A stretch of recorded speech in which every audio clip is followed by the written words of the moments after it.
Hi guys, it is Stelia Mann. I am all dolled up because I taught class today. But you're not here to watch that video. You're here to watch episode 2 of my department store drag series, where I show you how I made this coat reveal from this number. And if you want to watch the whole thing, click up here or up here. I'm not sure where it is. Spatial awareness is hard, but you're in the right place to have a tutorial on how you can make this look from stuff you can buy at your local department store. I'm a Walmart queen, so I'm going to show you how to get it done. So if you're going to want to make this, here are the things you're going to need. So this first list is the stuff I bought specifically for this outfit. I got 2 of the packets of fleece. It's 1.5 yards each. I got this beautiful blue color.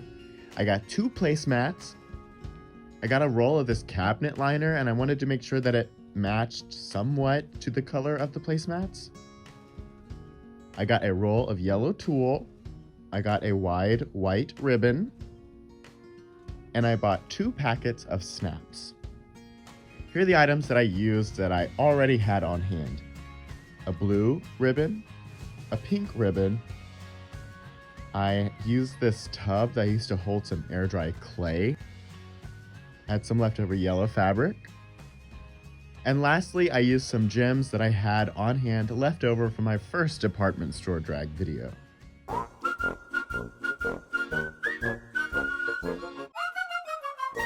First things first, I'm going to make a sloper. This is basically just like a bodice pattern that I can use and adjust in the future. So I'm just smoothing the fabric over my dress form, pinning it as I go. When it gets to the bust, I'm going to make a dart. Once I've got that, I'm going to take a marker and mark out all those lines, including the dart. We don't want to forget her. And then I'm going to do the same thing with the back of the dress form. Once I've got everything marked, I'm going to lay it onto a piece of brown paper and trace it out.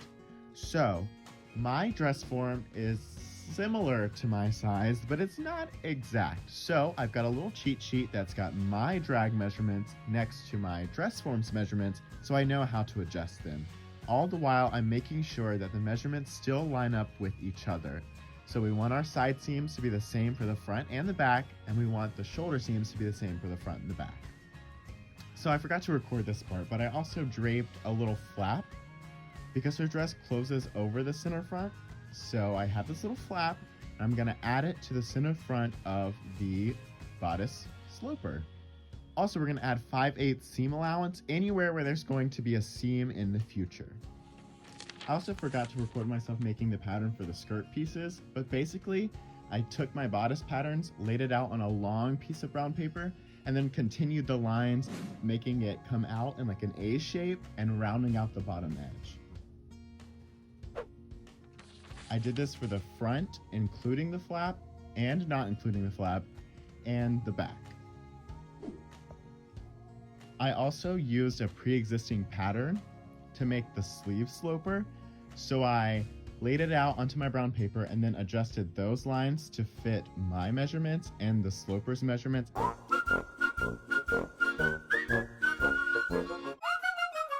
So now that we have our pattern, we're going to cut them out. So I took the sloper pieces, laid them out against my fabric, cut them around. You're going to want to make sure you cut the pieces you need. So you're going to need 1 bodice front with the flap, 1 without the flap. You're going to need a back piece cut on the fold. You need 2 sleeves. You need a skirt front with the flap and a skirt front without the flap. You need the skirt back with the fold. I missed a skirt piece, so very last minute I had to throw some scraps together to make like a Frankenstein skirt panel. Don't forget it like I did and then run out of fabric. Use your fabric wisely because this is just enough to make what you need to make. Once everything's all cut out, you want to make sure you mark your darts. You just want to make sure you mark it so that way you can sew it later. So you're going to fold those together kind of like it was on the dress form when we made the sloper. And then you're going to want to sew those closed. After you have all your darts sewn and pressed, you're going to want to sew the shoulder seams together. Remember, it's right side to right side when you're sewing these. Some people do this a little differently, but I like to sew my shoulder seams first because I find it a little bit easier to sew my sleeves in if I've only got the shoulder seams done so far. So you're gonna lay your piece out flat, and then you want it to be wrong side up. You're gonna lay your sleeve piece wrong side up in the little nook, and you're gonna lift it up and pin. When you're doing this, just be very careful. This is the trickiest part, but once you get the hang of it, you can do it with your eyes closed. Not really, don't sew your fingers together. That would hurt. Now that we've got both sleeves sewn in the arm's eye, we're gonna put that aside, take our tool, fold it in half hot dog style, and then gather as we sew. We just push it under the presser foot until you get a nice gathered ruffle. Gather a bunch because we're gonna use some on the neckline and on the sleeves. So you just wanna make sure you have a lot.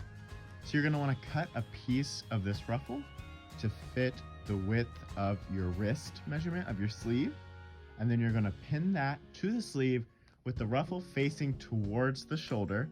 Sew that down, then unpin it, fold that down so the ruffle is now covering what you just sewed and sticking out from the bottom of the sleeve, and then sew that back. Once you've added your ruffles to both of your sleeves, you can fold them together, right side to right side, sew the sleeves shut, and then I just like to go ahead and sew my side seams when I do that. Now that we have the bodice pretty much done, we want to add the skirt. So you're going to want to sew your skirt pieces together first. When you're sewing the skirts together, you want to make sure that you leave the center front seam open because that's just how the skirt is. So sew everything except the center front. And then you're going to add that to your bodice waist by putting it right side to right side and pinning along the edge and then sewing it down, and make sure you're pressing it so it's nice and beautiful. And after you do that, you can turn it right side out, and we're gonna add a ruffle to the top of the neckline. Starting from where the flap begins in the center front, pin it all the way around the neckline with the ruffle facing up over the edge of the neckline. Sew it down, take out the pins, fold it back down towards the waist, and then sew it again.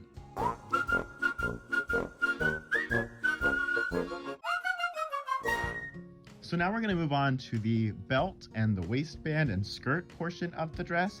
So what you want to do is you want to take your little finished garment and you want to measure the waist measurement. So from the flap all the way to the center front on the other side. Take this measurement, cut like a 3-inch wide strip of yellow fabric to kind of match this measurement. Maybe give yourself an inch or two just to be safe. And you're also going to want to cut another waistband piece for the skirt that'll be half of your waist size. So 3 inches wide by half of your waist measurement. You're also going to want to cut a rectangle of fabric for the skirt that is roughly the measurement of your waist to the floor. Maybe take away an inch or two so you're not tripping over it. The width, you want it to be about your waist measurement. So it's going to be 2 times longer than your skirt waistband because we're going to gather it up later. Just because we're doing the absolute least amount of hemming possible, we're going to want to serge all of the edges of these waistband and the belt. While you're serging the waistband, you may want to go ahead and serge the bottom and side edges of the skirt piece. The top isn't that important to serge, but if you want to do it because you're feeling froggy and you'd love to serge, just like me, go ahead and do it. And once everything's serged, you're going to flip over the serging on one side and then sew down to make like a very easy hem. So you're going to want to do this for all sides of the belt and the bottom and side pieces of the skirt especially, and the waistband. So now that everything's all serged and all hemmed, we're going to create the skirt. So take your skirt waistband, remember that's the strip that's half of your waist size, fold it in half hot dog style and press it so you have a good center line. And you're going to take your skirt piece and gather it up to half of your waistband.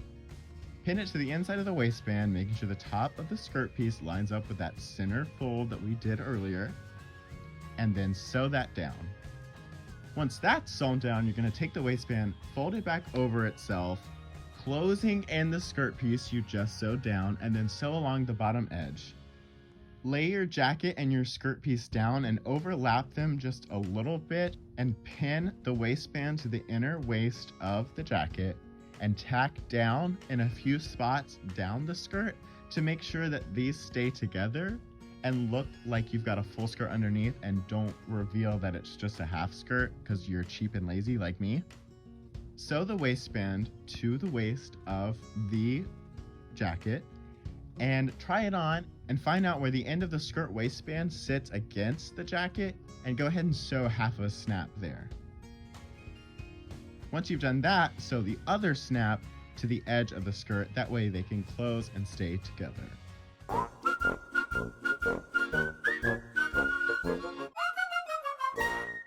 So lay your jacket out so you see the inside and mark evenly down the flap and the center front where you're going to space your snaps. You want them to be evenly spaced so that way your coat stays closed. Sew the snaps down, making sure that these snaps on the other side of the jacket match up and line up perfectly so you don't have a wonky coat closure. After you've sewn your snaps on, carefully pin and sew the belt to the outside of the jacket waist. The reason you want to do this after and not before is so that way all the hand stitches from the snaps are hidden underneath the belt. You just want to be very careful when you sew so you don't sew over any of the metal snaps and break a needle.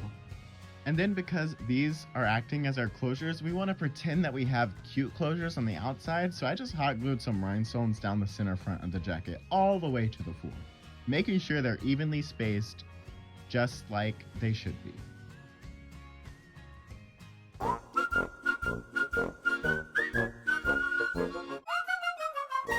To make the hat, I'm starting off with a tub that used to have some air dry clay in it, and I'm going to take all the labels off of it.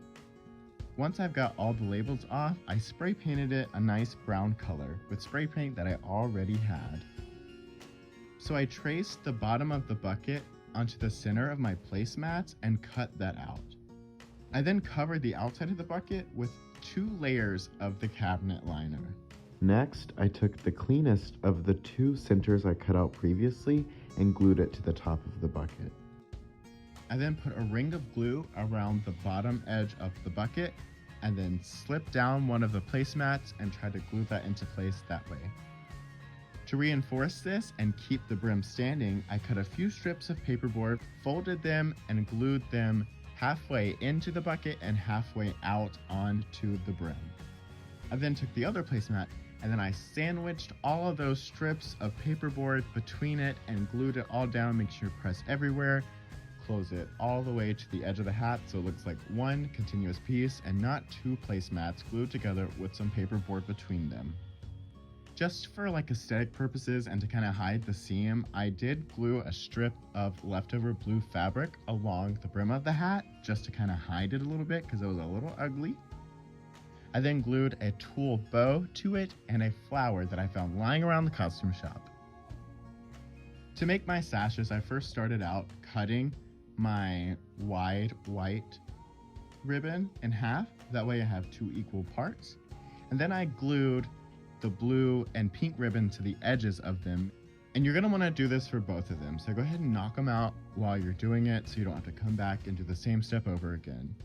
So I have 2 sashes for this number. I have a sash that's on the outer part with the Mrs. Banks costume that says Boats for Women, and then a sash on the inside bathing suit reveal moment that says trans women are women. I thought about getting iron-on letters, but that was like gonna cost me quite a bit, so I just decided to write my things in pencil and then trace them with a permanent marker. For the outer sash, I take it off, so I wanted to sew some Velcro so it was easy to get on and off, and it was something I could use to kind of play around with the crowd. So I marked where it would close and sewed 2 opposite ends of Velcro on there, and the Velcro is something I had for my next department store drag video, so I'm not cheating. I promise you I got it at Walmart, but it's not included in this one. It's just left over from the other dress I made, but you'll have to watch the next video to see what that one is. The inner sash doesn't come off whatsoever, so I didn't have to worry about the Velcro, so I simply just glued it together. Thanks for watching this episode of DIY Department Store Drag, where I showed you how to make a 1910s-esque coat, the mom from Mary Poppins reveal. Yeah, well, if you ever make it, I don't know why you would, but if you ever do, please tag me. I'd love to see it and then come back because there's more coming because I just can't stop coming.